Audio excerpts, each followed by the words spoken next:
Greetings. I'd like to talk to you about evil spirits and the way they interact with us today. It's a taboo subject because the church doesn't like to talk about it.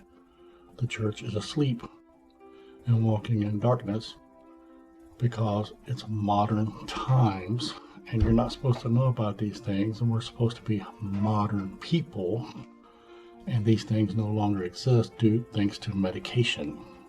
Now it's all about psychiatric and medical care, but I'm here to tell you that spirits are real and they do interact with people, and they can affect the choices you make, and they can affect your health. So maybe this will help you, maybe it won't. Pray for guidance from the Holy Spirit and see if those things that I'm telling you are factually from God or not. Let the Holy Spirit be your guide, not me or any other person. So here we go. These evil spirits which rebelled against God, and there wasn't one rebellion, there has been an ongoing rebellion from these angelic beings. It started in the Garden of Eden when the serpent tempted Adam and Eve. And then it was ongoing from that point on, when the angels came down from heaven, having seen the daughters of men, and seeing that they were fair, and seeing that they were beautiful. And these angels came down, and they took the daughters of men, and they slept with them, and they had sex with them. And they created a race of giants upon the earth. This is in the Bible. I think it's Genesis 6:4. It starts there. And God looked down and saw that his creation had been corrupted yet again by rebellion. And God brought upon the flood and took his creation out except for Noah and those that were saved in the ark as a do-over, because his creation had to be taken out at that point, because these angelic beings, having mated with humans, created an abomination that was extremely arrogant and evil and aggressive, and were murderers and killers, and had just taken God's creation to a whole nother level of evil. So that's why Noah's flood happened, because if you think about it, since Cain murdered Abel, there had been murder. There had been sin. So what was it that caused God to bring on the flood? It wasn't sin between humans. It was the fact that the angels came down and took unto themselves human wives and created this hybrid species of half human, half angelic creatures that were extremely dangerous and would have basically killed off the human race from the face of this planet. So God, in his wisdom, had to destroy these creatures, and the way that he did it was with the flood. Do I believe that the flood was a worldwide flood? I don't. I believe the flood was a local flood, because during this time period, these creatures were localized. So let's move on. Now, after these creatures were taken out, their bodies being human, of course they perished, but their spirits being angelic. What happened to their spirits? Well, these spirits became demons, and these demons can still roam this earth, but they're not the same as Satan. These spirits are lower than Satan, and these spirits just go around and they cause chaos.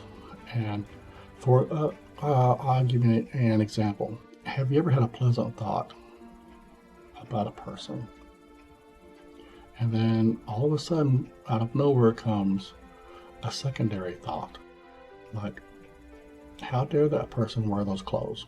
How dare that person talk that way? How d who does she think that she really is? And you're like, well, where does this thought come from? This may be an influence from these demonic angelic forces who can speak to us into our brains. They put these stuff. They can't make us do anything.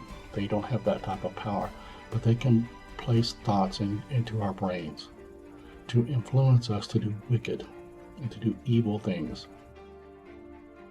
Now, the way to recognize good and evil is always to question the spirit and to see if it is of God or not.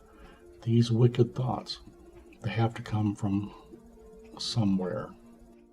Now, yes, man has fallen, but it's not a fallen that is that a lot of the pastors and the churches are talking about. It's a fallen where we missed the mark.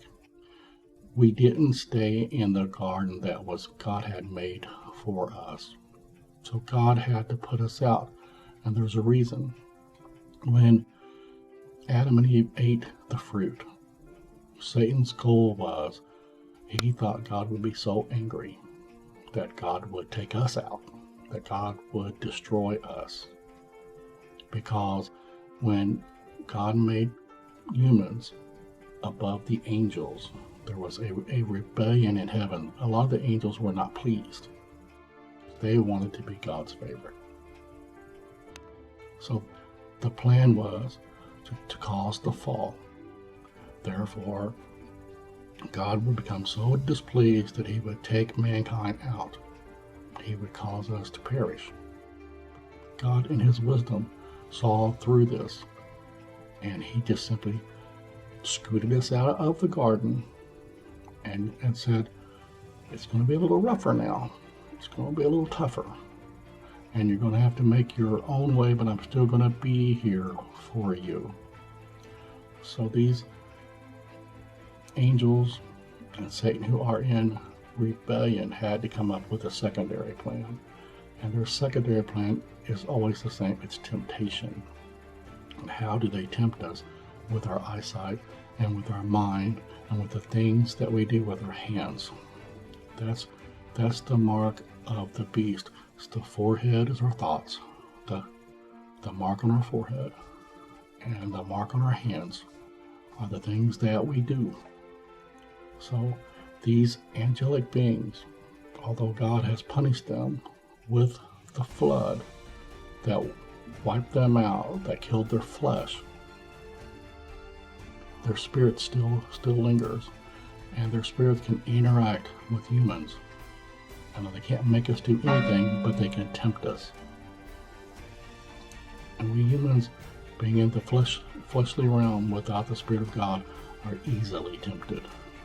That's why we have to test all spirits to see whether they be of God. And I hope this helps, simply because there was a reason why Jesus went to Mount Hermon, and he made the statement that the gates of hell, the gates of Hades, will not prevail against his church. And because Mount Hermon was the place where the angels in rebellion came down from heaven, and they saw that the daughters of men were fair, and they took unto themselves the daughters of men, and had sexual relations with them, and created a hybrid race of giants upon this earth.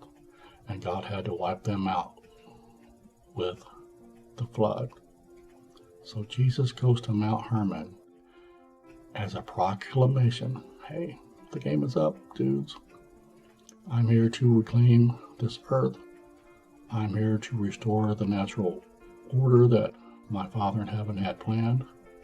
And he's to let them know that third gate, which a gate is defensive in nature, is not going to prevail against God's plan. That was a new day. It was God's day. Now they tremble. So things are actually worse now, because just like when you corner a wild beast, It's going to fight. And these angels and Satan, they're trembling, but they're even more desperate to harm us and to destroy us. So when you hear those voices, and for some of you who are deeper in your spiritual mind, you see those shadows out of the corner of your eye, and you hear those voices, by all means, take your medication. But I understand that perhaps you do see things. Perhaps you do hear those voices, and perhaps they're very real. But test those spirits to make sure that they are of God. Everything that shines and appears to you as an angel of light, it's not holy. So test it and make sure. I hope this video helps, and I wish y'all a very good day and blessings.